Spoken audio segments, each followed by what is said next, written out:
A new special edition Nissan Navara has been revealed and is on sale in the UK now, limited to 400 examples and priced from £35,065. Called the Navara Trek-1, it's based on the range-topping double-cab Tekna version of Nissan's pickup truck, but introduces styling tweaks and additional standard equipment.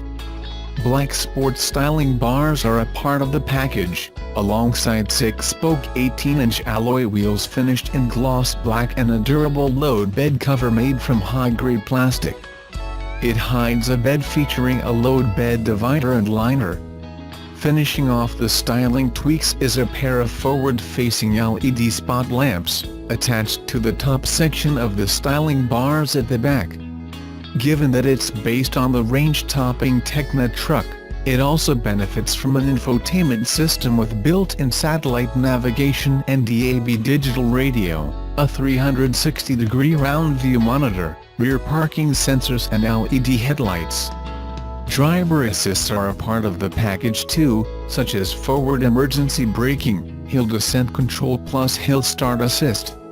Leather, heated front seats plus an 8-way adjustable driver's seat are on the options list, alongside a power sunroof, tow bar and differential lock.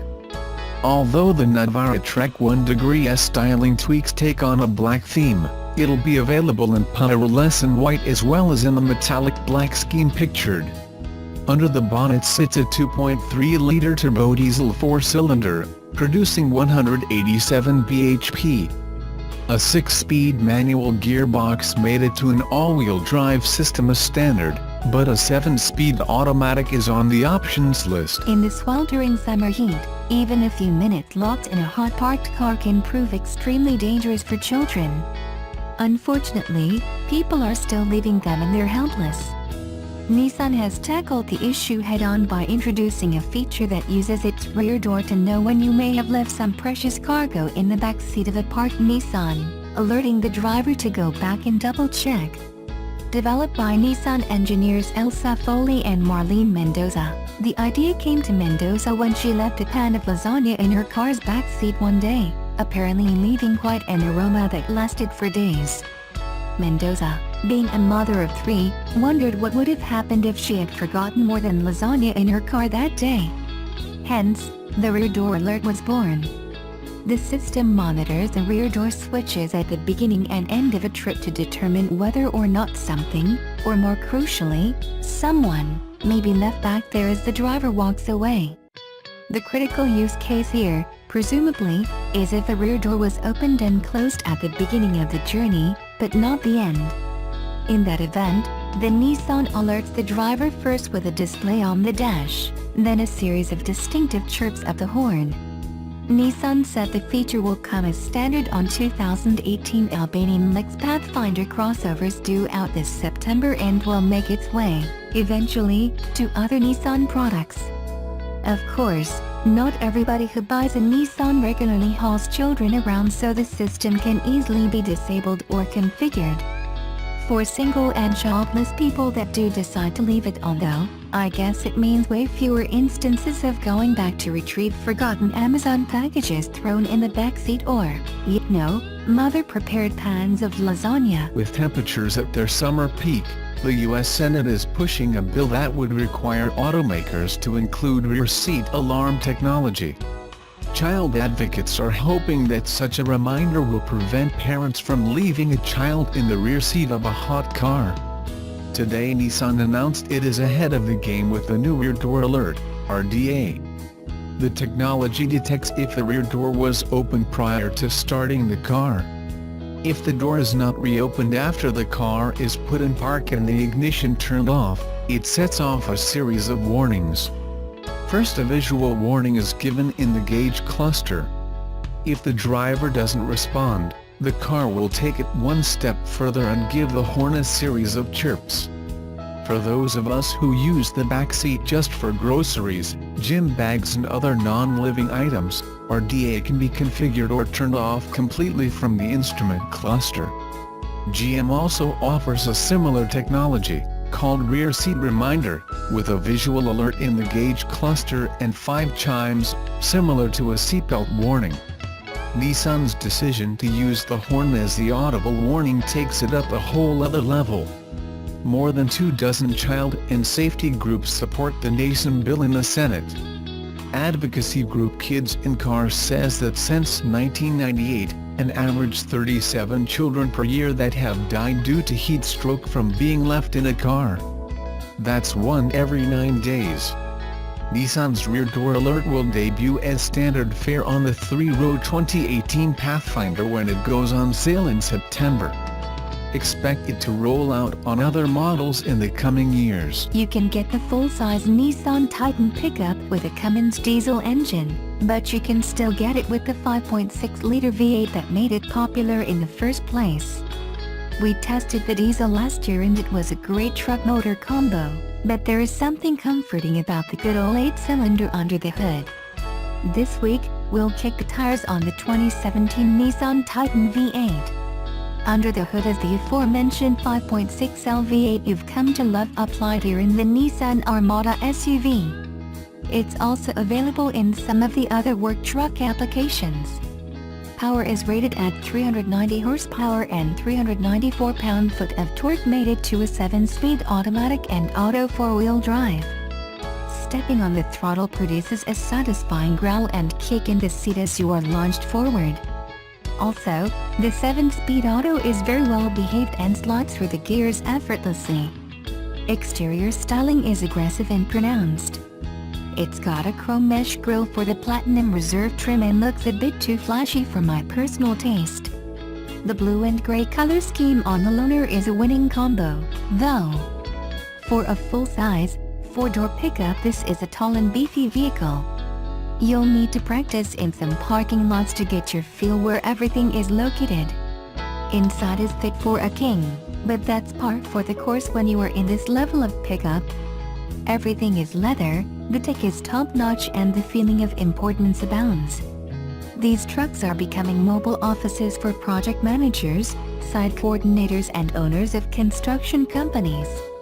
People seem to want something capable on the work site but also as comfortable as the office for when they need to work in the field.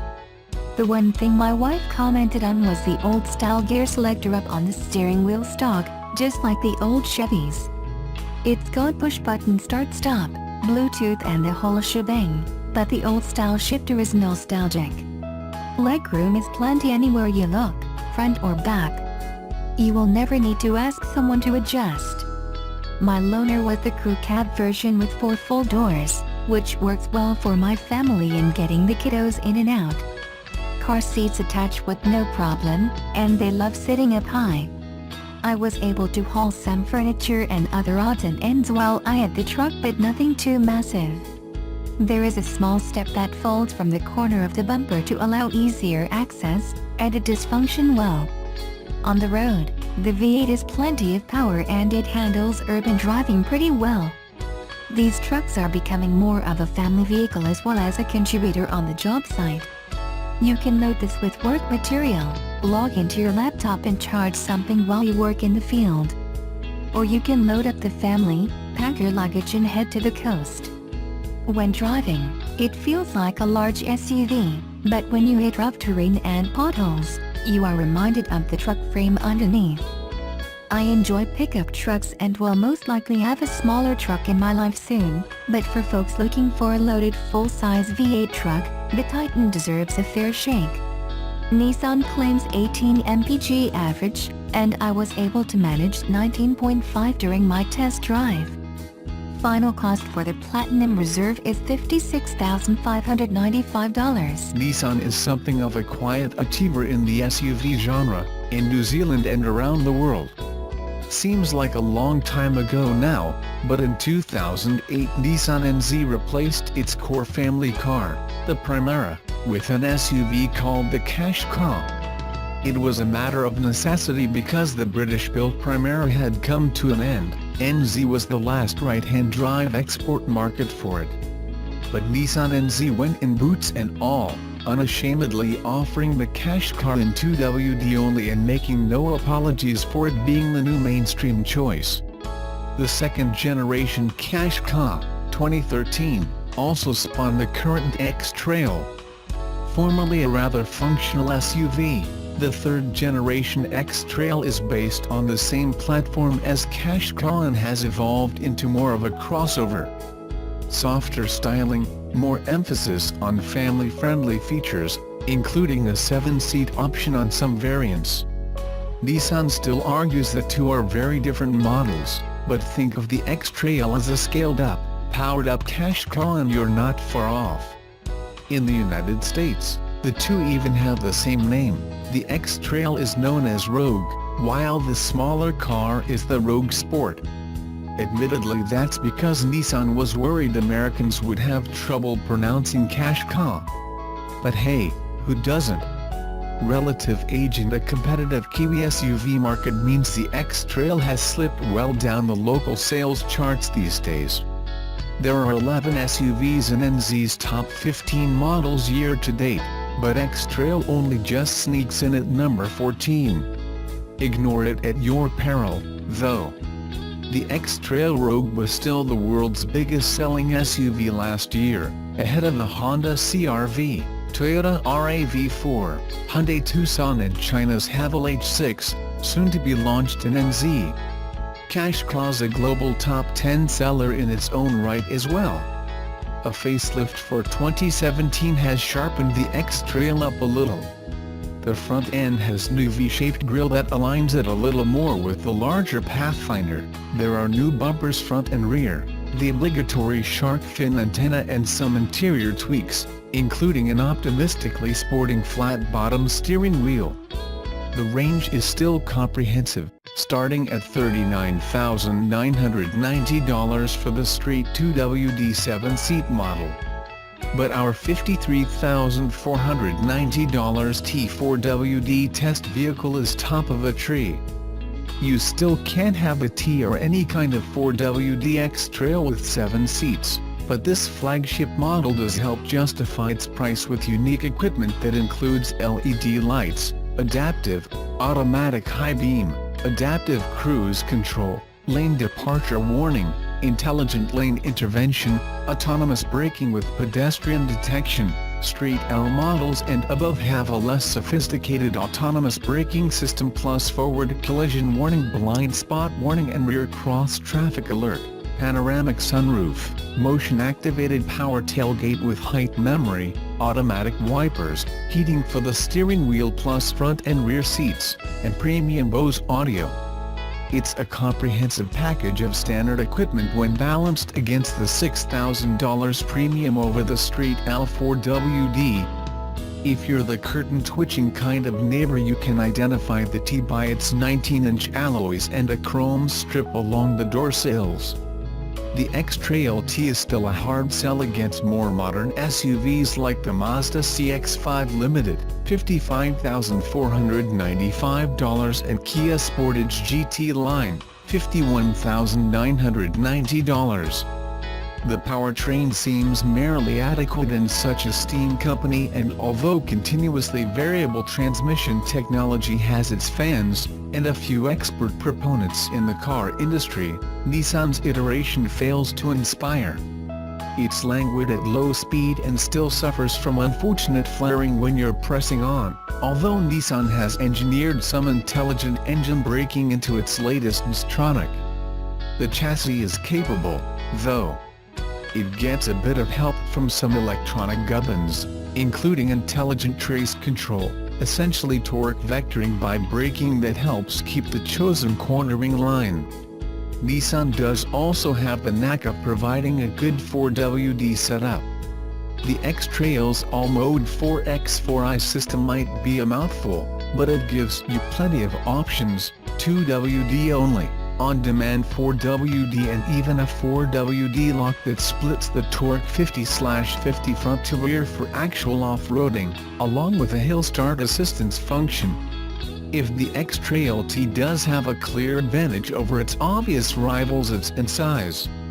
It's at least 140 mm longer than a CX-5 or Sportage, with 100 liters more boot space, and it does have the demeanor of a larger SUV. The extra millimeters are not an issue in parking. Street L models and above have a 360-degree camera system. The interior styling is dated in these days of reductionism. It looks more like somebody applied a shotgun blast of switches to the dashboard. But X-Trail is spacious nonetheless, and rear seat passengers get the benefit of theater-style seating. There are some clever packaging features too. The second-row seats slide, fold, 60/40, and recline, and the boot floor is split into two separate sections.